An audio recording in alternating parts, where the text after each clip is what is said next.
How do you logically and legitimately, with respect, write about death? How do you write about a controversial piece of history that will get your very life and means of making a living left behind?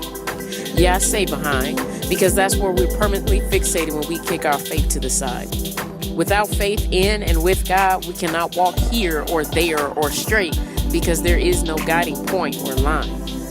After Jesus dying on a cross, we'd rather live in organized insanity. Just think of all that happened to our Savior, and the world thousands of years later continues to call it vanity.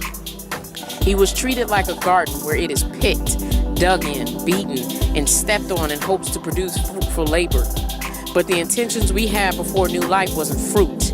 It was to reject what would save us later.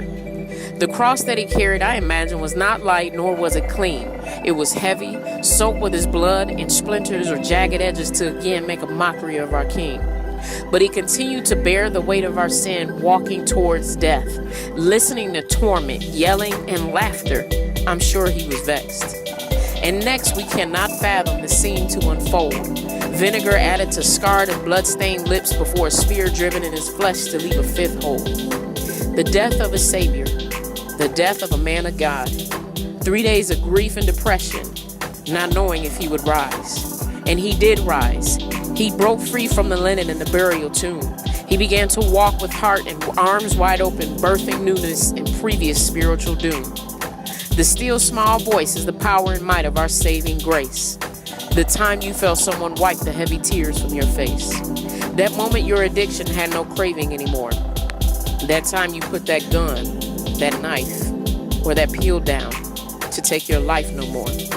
That moment you realized your beauty despite others saying you would fail. That time danger was all around you, but his presence made it bail. Yeah, how can I logically and legitimately with respect talk about death when the most powerful, moving, and unique thing is that our God did resurrect? Don't believe it?